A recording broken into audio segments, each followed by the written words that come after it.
নমস্কার বন্ধুরা, ডলি রন্ধনশালায় সবাইকে স্বাগত। আর আজকে তোমাদের সামনে আবারও হাজির হয়ে গেছি আরও একটা নতুন নিরামিষ রেসিপি নিয়ে। আর বন্ধুরা, রেসিপিটা কেউ কিন্তু স্কিপ করে দেখো না। আমি রান্নাটা শেষ পর্যন্ত কি মশলা দিয়ে করেছি মিস হয়ে গেলে তাহলে রান্নাটা কিন্তু অতটা খেতে ভালো লাগবে না। এই রেসিপিটা শেষ পর্যন্ত দেখার জন্য তোমাদের কাছে আমার অনুরোধ রইল। তাহলে চলো রান্নাটা আমি কিভাবে করেছি দেখে নেওয়া যাক। এই রান্নার জন্য আমি আমার প্রয়োজন মতো কাবলি ছোলা ভিজিয়ে রেখে দিয়েছিলাম। আর এটা কিন্তু আমি সারা রাত ভিজিয়ে রেখে দিয়েছিলাম। আর রাত্রে যদি ভিজিয়ে রাখা হয় তাহলে খুব সহজে তাড়াতাড়ি সিদ্ধ হয়ে যায়। আমি কাবলি ছোলাগুলো সিদ্ধ করার জন্য প্রেসার কুকারের মধ্যে প্রয়োজন মতো জল দিয়ে দিলাম। এবার আমি সমস্ত ভেজানো কাবলি ছোলাগুলো প্রেসার কুকারের মধ্যে দিয়ে দেব। এবার আমি সাথেই দিয়ে দেব স্বাদ মতো লবণ। আমরা যেহেতু সবাই কাবলি ছোলা সিদ্ধ করতে জানি, তাই কিন্তু আমি আর সিদ্ধ করাটা দেখালাম না। কাবলি ছোলাগুলো ওদিকে সিদ্ধ হতে থাক। এবার আমি একটা এই ফাঁকে মশলা বানিয়ে নেব। প্রথমে আমি বাটির মধ্যে নিয়ে নিলাম 1 চামচ পরিমাণ হলুদের গুঁড়ো। আর সাথেই আমি ঝালের জন্য 1/2 চামচের একটু বেশি নিয়ে নিলাম লঙ্কার গুঁড়ো। আর সাথেই দিয়ে দিলাম 1 চামচ পরিমাণ জিরে গুঁড়ো। আর দিয়ে দেব 1 চামচ পরিমাণ ধনে গুঁড়ো। এবার আমি অল্প পরিমাণ মশলার মধ্যে জল দিয়ে মশলাটাকে খুব ভালোভাবে ফেটিয়ে রেখে দেব। আর এইভাবে মশলা বানিয়ে নিলে তাহলে সমস্ত মশলা একসাথে জলের সাথে গুলে গিয়ে একসাথে মিশে যাবে। আর তার জন্য কিন্তু রান্নার কালারটা দারুণ আসবে। আর এই রান্নার জন্য আমি আরও একটা মশলা রেডি করে নেব। আমি মিক্সির জারের মধ্যে অল্প একটু ভাঙা কাজু বাদাম দিয়ে দিলাম। আর সাথে আমি 1 চামচ পোস্ত দিয়ে দিলাম। এবার আমি অল্প একটু জল দিয়ে কাজু বাদাম আর পোস্তটাকে খুব ভালোভাবে একটা পেস্ট বানিয়ে নেব। আর এদিকে দেখো কাবলি ছোলাগুলো খুব ভালোভাবে সিদ্ধ হয়ে গেছে। আর কাবলি ছোলাগুলো দেখো ভিতর থেকে খুব ভালোভাবে সিদ্ধও হয়ে গেছে, আবার বেশ গোটা গোটা আছে।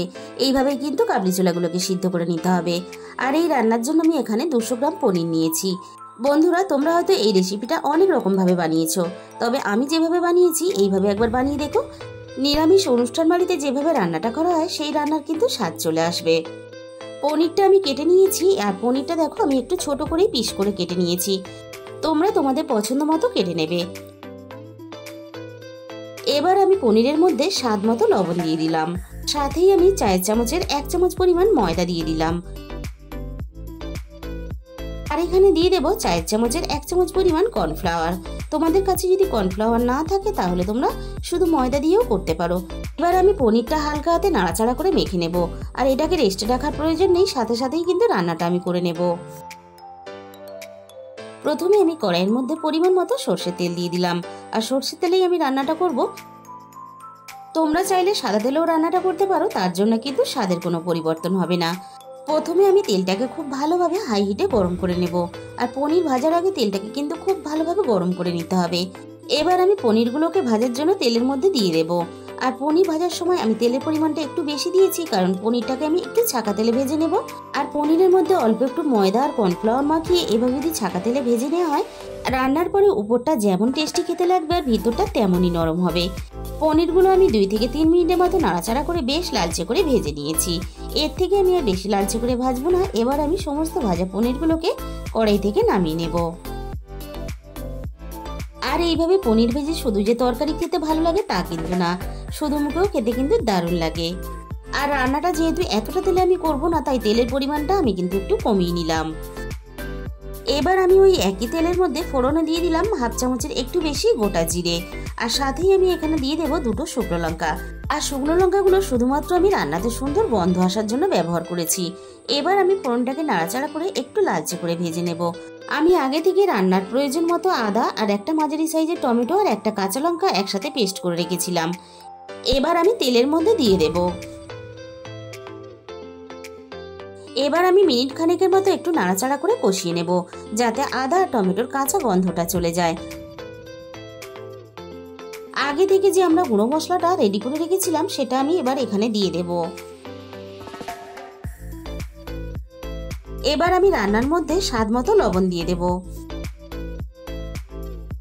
আর সাথেই আমি স্বাদের ব্যালেন্সের জন্য অল্প একটু চিনি দিয়ে দিলাম। চিনিটা কিন্তু অবশ্যই ব্যবহার করবে, তাহলে রান্নার স্বাদের ব্যালেন্সটা ঠিক থাকবে। হাতে একটু সময় নিয়ে সমস্ত মশলা আমি একসাথে নাড়াচাড়া করে খুব ভালোভাবে কষিয়ে নেব, যতক্ষণ না মশলা থেকে সুন্দরভাবে তেলটা ছেড়ে বেরিয়ে আসে। মশলাটা আমি মিনিট 3-4 মতো খুব ভালোভাবে কষিয়ে নিয়েছি।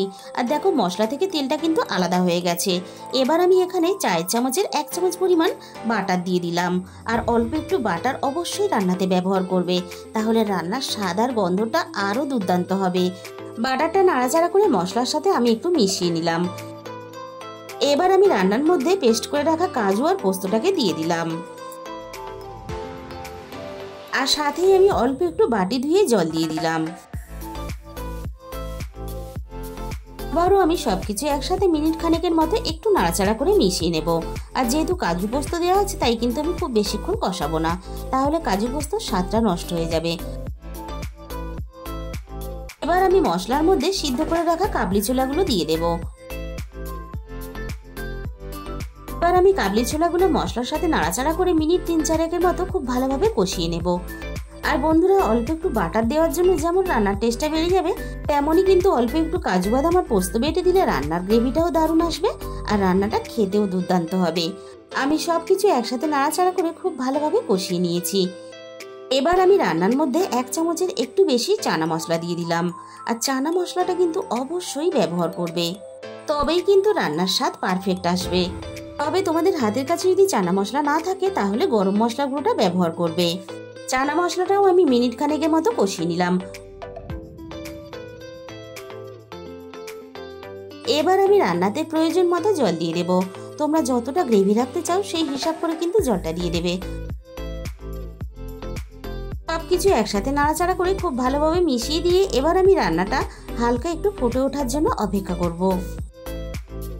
রান্নাটা হালকা ফুটে ওঠার সাথে সাথে আমি দেখো এখানে 1 মুঠো কাসুরি মেথি নিয়েছি। এবার আমি কাসুরি মেথিগুলো এইভাবে হাত দিয়ে গুঁড়ো করে রান্নার মধ্যে দিয়ে দেব। আর এইভাবে রান্নাটা ফুটে ওঠার সাথে সাথে অল্প একটু কাসুরি মেথি এইভাবে হাত দিয়ে গুঁড়ো করে দিলে রান্নাটা যেমন টেস্টি হবে আর তেমনই কিন্তু রান্নার সুন্দর গন্ধটা পুরো বাড়ি ছড়িয়ে যাবে। মিনিট 10 মতো আমি রান্নাটা খুব ভালোভাবে করে নিয়েছি। এবার আমি ভেজে রাখা পনিরগুলোকে দিয়ে দিলাম। এবার আমি পনিরগুলো নাড়াচাড়া করে খুব ভালোভাবে রান্নার সাথে মিশিয়ে দেব। আর পনিরগুলোকে আমি আরো মিনিট 5 মতো খুব ভালোভাবে রান্না করে নেব। মিনিট 5 মতো খুব ভালোভাবে ফুটিয়ে আমি পনিরটা রান্না করে নিয়েছি।